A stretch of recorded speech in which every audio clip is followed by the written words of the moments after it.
Hi everyone and welcome to Media Hunt's 2020 Vision. Well, if we're not in the bubble that everyone in Australia wants to be in, I am not here. We're at Burleigh Heads, it's school holidays and the place is pumping. What is also very interesting about Burleigh, the reason why we've come back here, is we've got so many developers clamouring for sites here at the moment. I'm well aware of many off-market deals going on for people wanting to purchase sites here. It is the hotspot. It's undoubtedly the hotspot in Australia along the beachfront. The reason the developers want to get here is because so much inquiry and so many sales have occurred in projects that were launched during COVID along this esplanade and along Goodwin Terrace over to my right. So they are clamouring, they are desperate to get in here and be a part of the party because the sales that have been going on at Natura, Spire Group's project, have been crazy. We've got David Devine up about to launch a project up at on the northern part of the esplanade. We've got Mosaic, they're about to launch a project called Grace, which is just over to my left. There's just so many.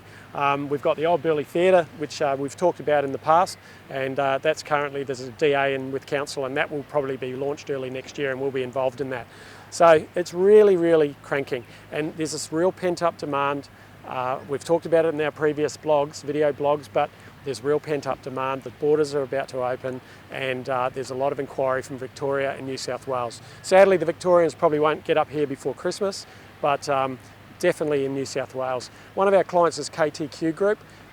They're about to redevelop the Kira Beach Hotel. I was speaking to them the other day about their Elements of Byron resort. It's the game-changing resort down at Byron. Their occupancies there for the next quarter are almost 100%. It's just off the charts, and it's way more than they've ever experienced since they opened the resort about 3 or 4 years ago. On the northern Gold Coast, we've got Serenity 4212. Serenity is a big land estate on the water, and it is, you're not going to believe this, they've done $55 million in sales since COVID started. It's ridiculous. 20% of those sales have come from interstate, and those interstate buyers haven't been able to get here. So it's ridiculous.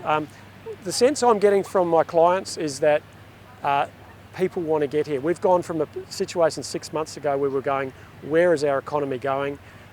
The federal government has pumped so much liquidity into the economy that I've now gone from being fairly pessimistic to think the Gold Coast is about to boom. And I think it's going to happen next year. We've got record low interest rates. We've got the banks saying that the RBA is going to drop rates further before the end of the year.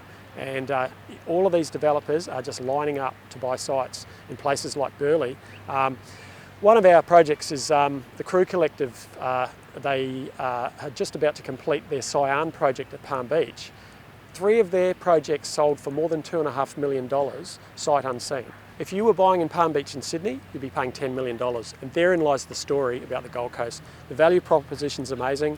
We're safe, we're COVID-free, and our economy is cranking along, it's humming. All of these projects that we're a part of, it's exciting for us as a business, and it's exciting to be able to tell the story of what's going on the Gold Coast, and we are in a really magnificent period of our history.